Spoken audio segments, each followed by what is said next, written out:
Hello everybody and welcome back. I'm conquest, and this is the Path to Modernity campaign in MEIOU Texas 3.0. Thank you so very much for joining me. We are currently on a protracted campaign to just damage the HRE, basically, to whatever extent we can, as long without actually spending any of my own manpower or cash, basically. We gained the CB? Oh, right, because, well, we are the paper controller and therefore unexcommunicated. Our subjects do not get unexcommunicated, which is...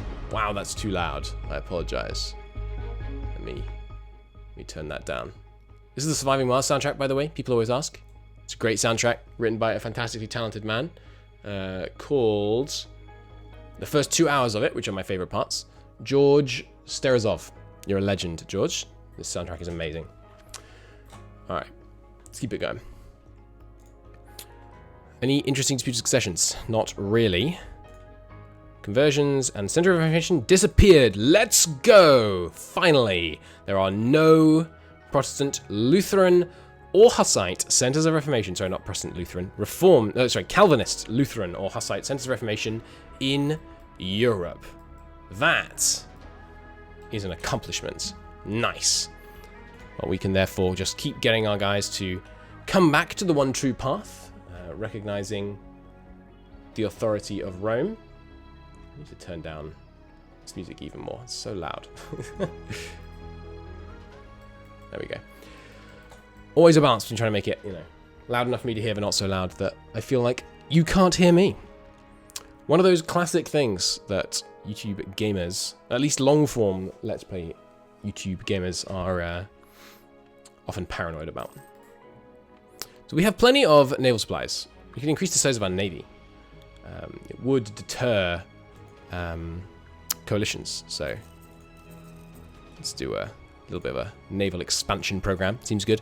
I could take line of battle as well. I mean, getting better caravels would not be out of order. But I think I'd rather save it for spending on reforms and things. I'm going to keep doing tax relief, even though we're really stable right now. But we are going to do a reform pretty soon. So I think it's a good idea to try and keep these things pumped. Give them major grain. And yeah, the elites should be starting to love us again. I should ask, by the way, is there an intention to move this display onto the estate screen? Because it would fit so much better here. It's very cumbersome to have to switch back and forth. But yeah, we've got the aristocrats up to 70, which is kind of crazy. So I'm looking forward to that having an effect and dragging this up. But yeah, I think we are going to do extended levies next. Unless, I don't know. Should we do a administration reform? What was blocking these, by the way? Just military points, basically. And bureaucratic influence for some of them, actually. 10% stability increase interval is pretty freaking wild. And that's really good. It could also make the church finally start paying for stuff. Could be good. I don't know. The clergy, like if we compare the wealth of the clergy, what we're looking at, they're making 5,500 ducats. These guys are making 11,000. It just makes sense to focus on the nobility, really. Though to be honest, they're still pretty powerful. They hold half as much land, but that's a lot, and loads of property. Look at all that academic. 68% of the academic property is owned by the church. That's insane. I could seriously boost up the wealth of the peasantry by passing this, but I don't know. It just doesn't seem as impactful. What would I do on administration? New hires, less state corruption, and less elite power from autonomy. Only minus 10. We need 40 bureaucratic influence. Are we close? Not that close. It's going up pretty quick, though. More wages paid to officials. This could be good, actually. Why can't I do this? I don't have 200 dip. Yeah, more wages would be good for less corruption. Because our corruption is going to be rising with our newly increased state reach. We could also just hit it with things like this. Anyway, we need 200 or about 150 dip before I can consider any of this. Anyways, let's just Let's just let the wars carry on. We could have reformed better. That's a certainty. We've been quite slow, I think, compared to how we could be. It is, you know, my first 3.0 campaign, so I know it seems kind of absurd. It's been out for such a long time. This is our first one, but yeah, we could definitely do better. The big question that I haven't addressed yet about the potential World Conquest campaign is, do I record it?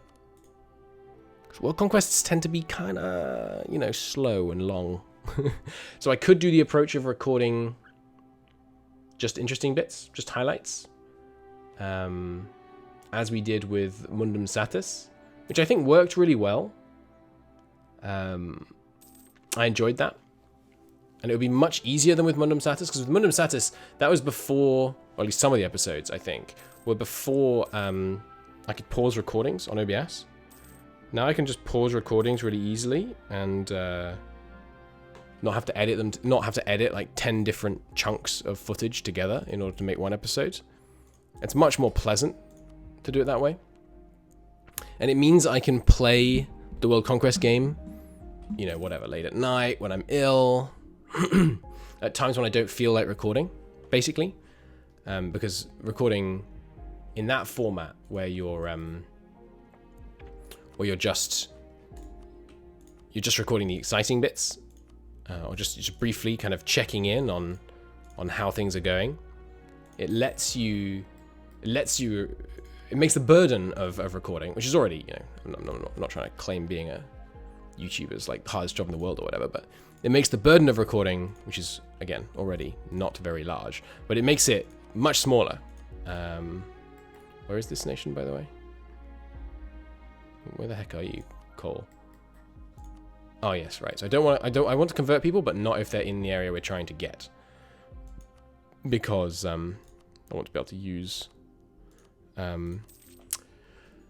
Purge Heresy in order to get those lands. Yeah, it makes the burden less, which means I'd be able to play it more, a lot more. I'm just trying to make these truces long, basically, by the way. Which would be advantageous, obviously, because it's a World Conquest. It will take a staggering number of hours. Like I would expect it to be. I mean, if you look at how long we played this game, and obviously we weren't expanding at breakneck pace because I was taking my time. We'd have to conquer like what, 20 times, 10 times as much land, maybe, if you count all our subjects. And it's without personal unions. If we were playing China, it's crazy the amount of land we'd have to conquer in order to pull off a World Conquest. And this campaign has already been, I don't know, what like 40 episodes, average of 35 minutes each, you know, 25 hours or something, 22 hours. That's crazy, the idea of doing that. It would take 200 hours if we did it at that pace. Of course, I spent lots of time in this campaign learning new mechanics and all that stuff, but it's still a little bit crazy, the idea of trying to do a World Conquest. So I know many of you, and you'll be in the comments already, want me to do a World Conquest on camera and record all of it. It's not really realistic. I may stream some bits of it, and then, you know, you can watch the stream VODs, because I can stream and record separately. But what doing a World Conquest off camera, or, you know, somewhat off camera, probably realistically means is we'll have 2 M&T series running in parallel. And maybe I just won't release any of the World Conquest footage before I've got all of it, so I know I can release it consistently. And then we can do, you know, 1 episode a week World Conquest for like 3 months or something, and just have like all, well, probably longer than 3 months, maybe 6 months, and have all, you know, 30 episodes come out at once. Not at once, but consistently. Oh crap! Just lost some ships. There must be the new ones I trained up to join this fleet.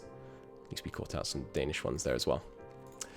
Anyway, back on the campaign at hand. I'm going to let them keep sieging down Denmark just to weaken their holdings here. So, let's say, I mean, you know, I'm just musing out loud. I mean, you know, you understand the content by now. But, ooh, high wages has expired. Okay, we want to do that again. Or, actually, you know what we could do? we could overturn the status quo and take the 2 stability hit to take a big chunk out of our corruption. It's one-off, obviously, but we have 3 stability. Our stability is declining. Your stability declines slower when it's lower. So yeah, hit me with it. Overturn the status quo, baby. Look at that. Corruption of 22 and declining. 23 and declining. That's amazing. I will take leads without upkeep, please. And we could reform more things. I mean, I could increase noble taxes as well. Let's look at the differences. I'm tempted, so let's look at the differences. Noble administration means 50%, so 25% more revenue tax from the nobility, but less investment in levies, less manpower, and also less noble gravity. I don't think we need that. We're not getting any money off the nobles right now, so I don't really care about that. What I think we should do is this, which means I should save up some mill points, and then I think we're going to go to higher levies. Crap, what was that pop-up I just closed? I didn't read it. It seemed I got a minor bump of serotonin, which means I expect my subconscious knows that it was a good pop-up, but I don't know what it said. Fudge. You know that classic problem when your subconscious reads an EU4 event, but you don't actually know what it said? It's like people getting scared when they see a picture of a snake, even though they don't know the snake is there. That's me with the EU4 events. I can revoke an imperial reform. Isn't that one of the ways that you can disband the HRE, is do that twice? Revoke an imperial reform when there's no reforms. Did they remove that? Should I dismantle the HRE? There's kind of no reason not to, right? We have a truce with the Platinum for quite a while, unfortunately. But yeah, I'm gonna make you revoke an imperial reform, Brunswick, because that just seems fun. I can't remember if you can still dismantle it like this, but we'll find out. Need the war to go on a bit longer first. But yeah, so what I was saying was, talking about musing out loud, if I do a world conquest campaign off camera, what should be my on-camera campaign? And I think the obvious example is the world conquest campaign is going to be Asian, because we'll be China. It's going to be not very micro-intensive in terms of building up industries, apart from for institutions, because we'll be, just a far too large a country. It will involve a very large country, obviously. So we should find something that's the opposite, right? A smaller country, more focus on industry. Bohemia is a good option. I'm thinking about Bohemia. Other options, and I like, it's non-HRE, as was this campaign. So the idea of doing an HRE campaign appeals. I think Austria and Bohemia are both great candidates. Austria is obviously more of the underdog at the start, but they have an easier access to the Tyrrhenian. Sorry, not Tyrrhenian. The oh god, what's this sea called?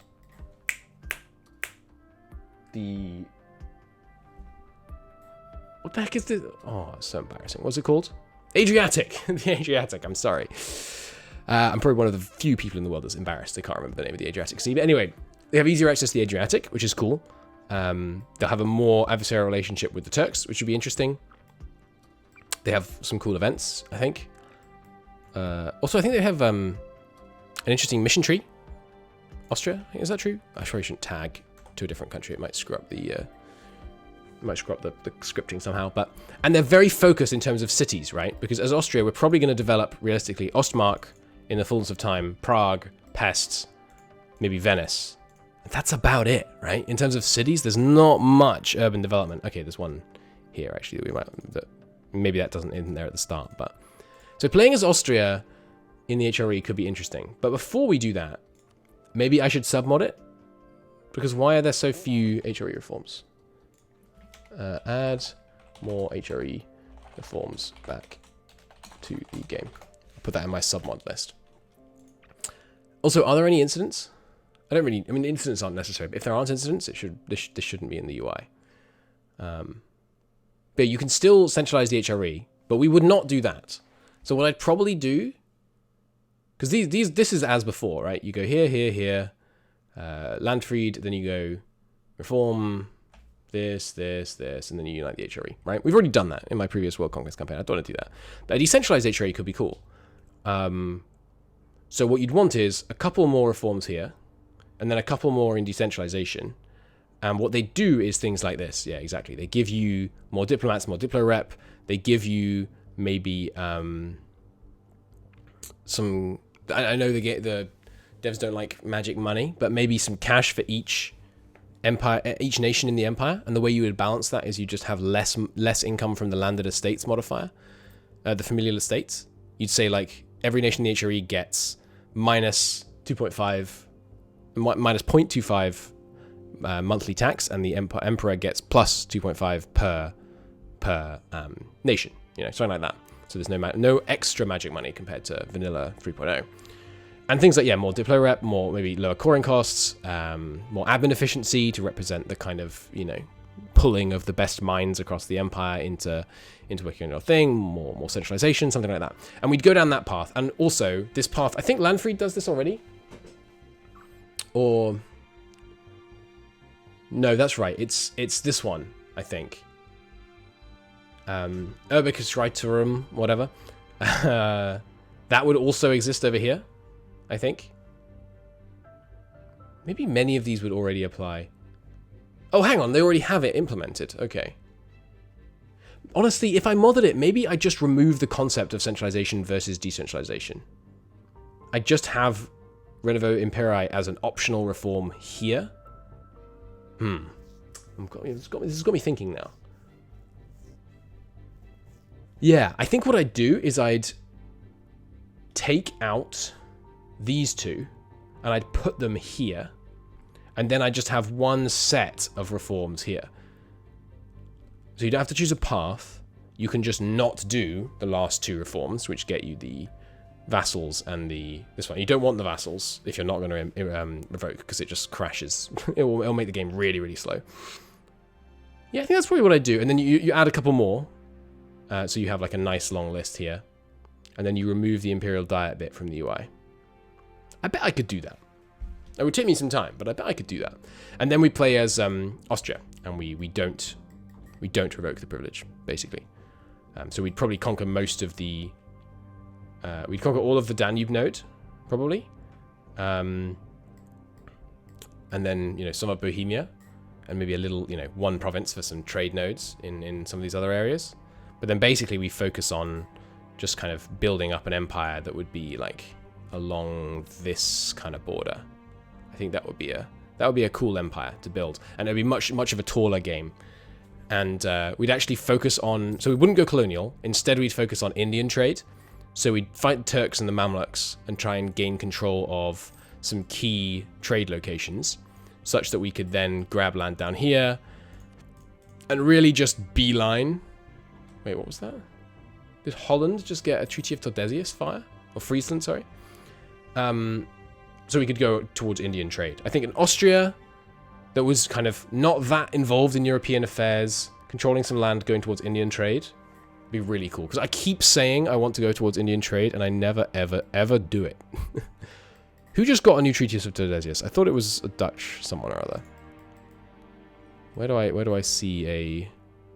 Was it Portuguese Mexico? No, they already had that. Is it... Oops, activated my auto clicker. I don't know where it could have been. Interesting. Portugal losing wars over there. But yeah, I think that would be a really good fun campaign as Austria to do, you know, fully on camera. So what I guess I'll do maybe is I'll start doing the World Conquest campaign while on the side trying to mod the HRE, submod the HRE. But yeah, I think that would be really fun doing a HRE mod that removes the concept of centralization or decentralization, because, you know, moving towards a stronger HRE is always going to be a more centralized HRE. Even if all you're doing is centralizing the power to control the decentralized nations under, you know, one nation. Even if you don't want to actually literally centralize the country, realistically, more power is going to lead to more centralization. You know, like this one, even. Consolidating the imperial diet. This is centralizing. This is putting more power in the hands of the emperor. That's centralizing. So I wonder how I would... I mean, it wouldn't be too hard to balance. You just make the reforms not very strong, right? Basically. That seems fine. One question is, do you put Erbkaisertum? I don't know. Into... do you make that accessible to everyone? And I feel like yes, but I know that's just partly because I want it. Hey, Brunswick. What are you doing? Brunswick military strength -10. You got 3 dudes.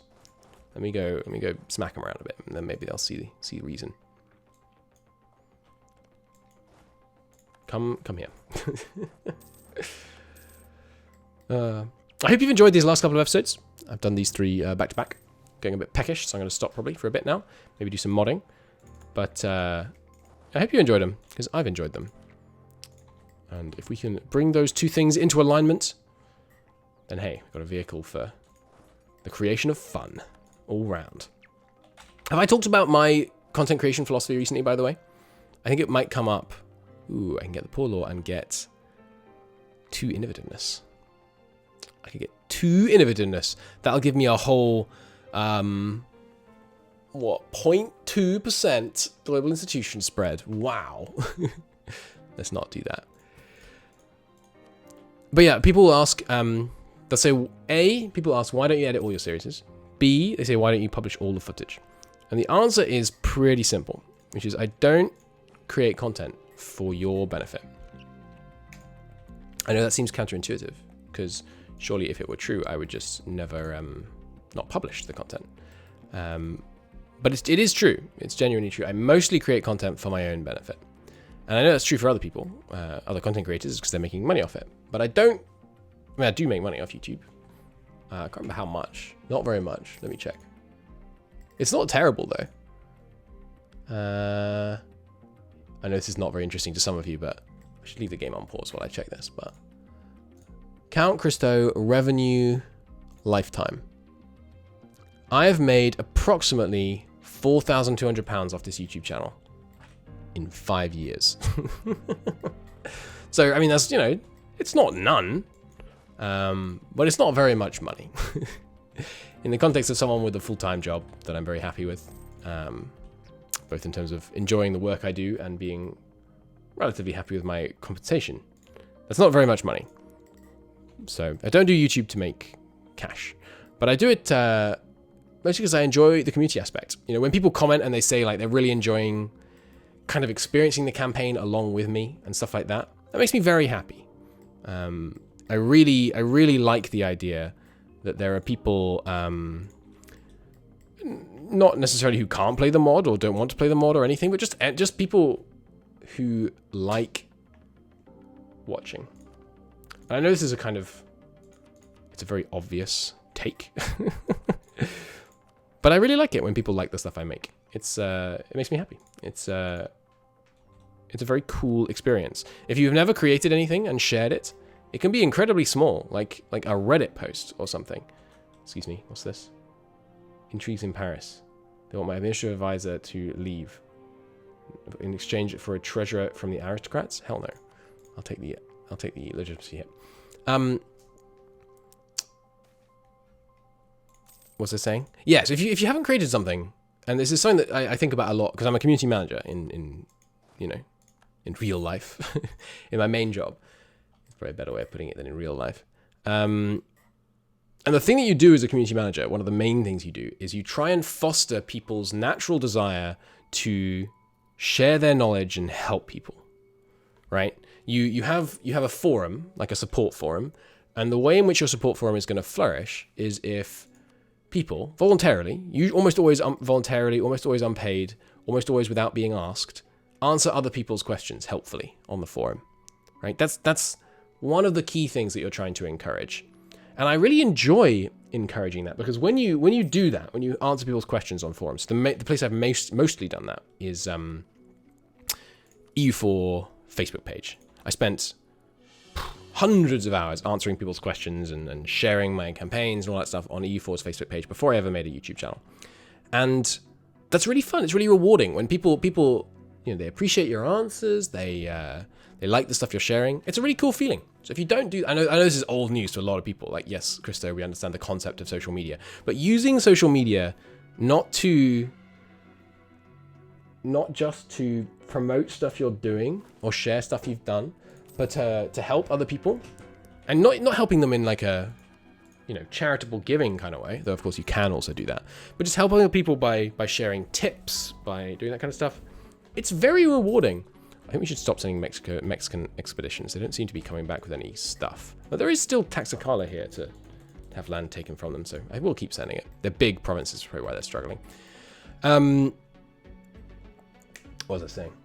Yeah, it's very rewarding. So if you don't currently do that, next time, here's my challenge to people who are still watching the 25-minute video, after having rambled on completely irrelevant stuff while this war in Europe raged on with my vassals doing all the work. If you haven't yet, next time you are playing a game and you come across some cool tip, just write a quick summary of the tip and post it on that game's subreddit, or post it, if you're active in the Twitter space on that game or whatever, post it there. Or if you'll use the forums for that game, post it there or something. It's really cool, and it's one of the amazing things about gaming, which means that community management in gaming, not that I'm in that space anymore, is further ahead of a lot of other areas of community management. That people do that a lot more in gaming than in other stuff. But just do it. It feels good. It shares knowledge. It helps the game. It helps the community. It's really nice, and I recommend it. And that's a lot of the reason why, during this full circle, why I like putting content on YouTube. Now, why does this mean I don't edit my content? Because there's a key thing about this. Applies to community management. This applies to trying to motivate people to freaking Peruvian separatists. This applies to trying to motivate people to provide other users help on a support forum. It applies to all kinds of things. The thing has to be fulfilling and enjoyable in and of itself. Not whatever the rewards are, but more or less whatever the rewards are, the thing the user or the YouTuber is doing has to be rewarding in and of itself. What does that mean? In order for me to make YouTube content, one of the reasons I do that is because I enjoy the feedback. I enjoy the idea that there's a community of people that enjoy watching and all that kind of stuff. However, if making the content itself is unpleasant, no amount of positive feedback is going to make up for that. I mean, sure, if you all pulled together and decided to pay me like £4,000 a month or something, rather than £4,000 every 5 years, then sure, I'd make YouTube content whether or not I liked it. Because it's easy, and that would be a decent wage, very decent wage. But given that the financial remuneration is not amazing, it has to be fun in and of itself. And I don't enjoy making edited content. I don't really enjoy World Conquest stuff while trying to commentate over the entire thing. I also don't really enjoy that. So that is the incredibly long-winded way of saying the reason I don't make long-form edited content, and the reason I won't do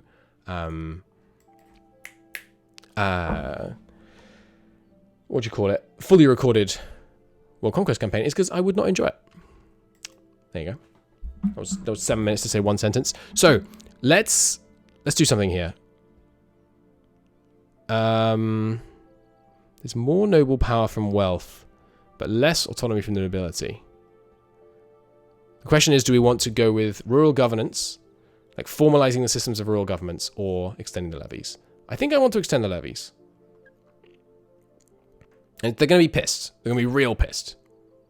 -3 means like -30 or so loyalty, usually, in my experience. But yeah, we're going to do this. And it's going to cripple the country, probably. Yeah, -40 global loyalty, -40 relations, 2 stability, 10 legitimacy. It's crazy. Like, it's a big reform. A great success. So we'll see what our manpower does. Obviously, the nobles are not pissed. I imagine I'll recalculate on the monthly tick. Let's see. Because they definitely are pissed. Unless it just bugged out and didn't take the loyalty away. I wouldn't be too furious. Excuse me? It didn't take the loyalty away. Was it just here that they lost loyalty? Was it relationship with the faction, not relationship with the estate? Holy hell, that's crazy.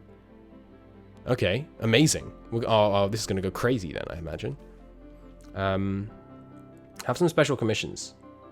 I know we just said we're like formalizing the military. Okay, there we go. Now I updated. Have some grand celebrations. I can afford it now. Okay, we're going to try and cheer them up because we don't want... can't be having too much of this whole, imploding thing. I could also do some burger commerce. Let's do that. Cool. And are there any administration reforms we could do at the same time? Incentives for merit actually helps their loyalty. We get 20 state corruption, which is kind of nuts. But the extra wages would really help. Also, education requirements. 20 corruption is mad. Do it anyway. Good stuff. So back up to 50 corruption, which should tick down pretty fast, I have to imagine, because we're, I'm sure our resting point is not going to be 50. But yeah, we're going to wait for 1 yearly tick because I want to see what our manpower is going to go to with the same military spending after having passed this reform. It also means that we can now pass this reform. Not too much displeasure from people, but we obviously need the stability to be able to handle this kind of reform. We need the Pope to like us better. There goes our truce with Portugal and the Ottoman.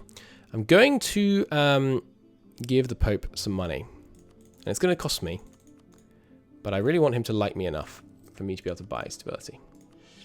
There we go. Good. Could also influence the Pope. How much is that going to cost us? Could excommunicate someone too. That could be fun. But yeah, I just want to see the end of the result of this yearly tick. How much stuff we're going to get. Only 10 ducats. Yeah, we should definitely be influencing them. I could also try and influence... Oh yeah, call for peace. So we really should peace out. Hey, Brunswick. Revoke the Darn Reform. Ah, -3. Brunswick are military strength? What military strength? Oh, they do have some men somewhere. Hang on, there's 60,000 men still alive in this war? What the hell? Denmark, come down here and fight like a man. Why are they hiding? Okay, we won't revoke the reform this time. I mean, I really want to, though. Yeah, no, I'm going to wait. It's going to be a couple of months. We're going to get some little bit of call for peace, but I want to revoke this reform. It'll be fun. And yeah, I want to see this yearly tick as well. And there we go. The coalition is beginning to deform, which means I can war with more of them. Also, shouldn't forget to get this claim when we can. Only 2 provinces we want from them.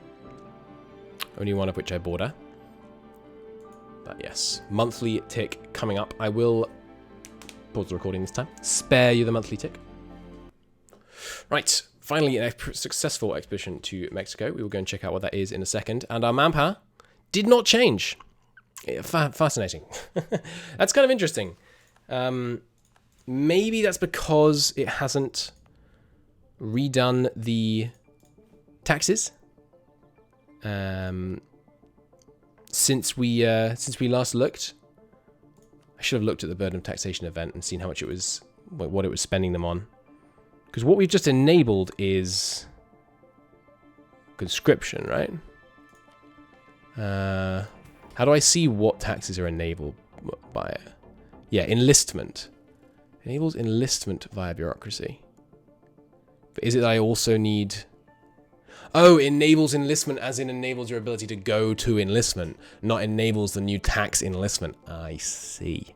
So actually all this did was hurt me. Bollocks.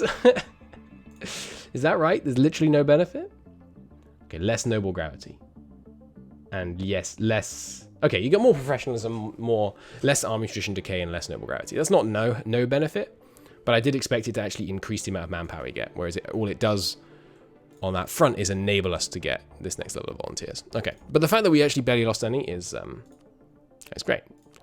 We're not going to take this for 2. I'm not going to spend an extra whole bunch of admin points when we need them to keep the commoners happy while I do all these reforms. Now all we need is 200 admin points and we can do, sorry, mill points, and we can do this. And that will dramatically increase the amount of manpower. What is the actual change? If we go up to enlistment. So currently we're getting 10% of welfare times 5% of state reach base manpower. In this one, you forget welfare and you get 50% of state reach. Jesus Christ. That's an increase and a half. You're going from, I mean, what is an example of welfare in one of these provinces?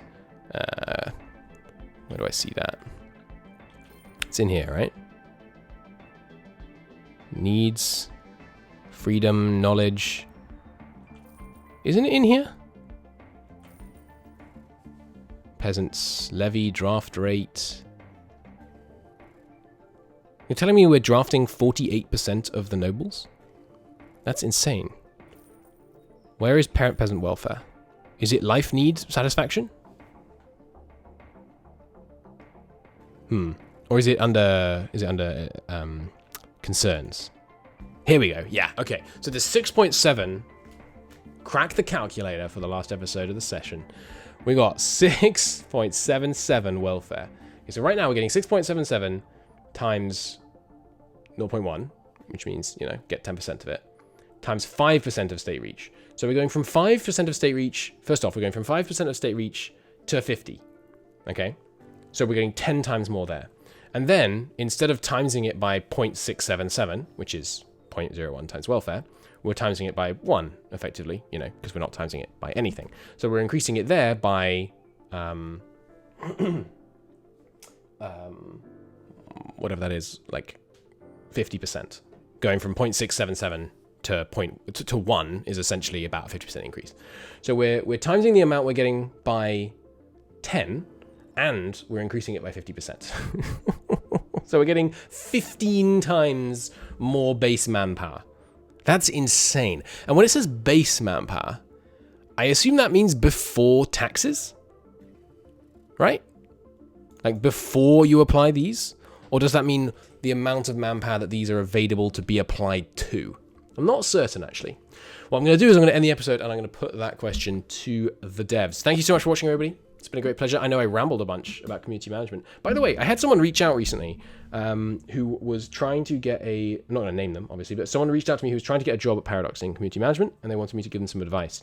If you are interested in a job working in community management, and you watch my videos, and you are, you know, a nice person, feel free to reach out on Discord, and I will be very happy to talk to you about the nature of the profession, because I feel that I now have some knowledge, which I'd be happy to give back.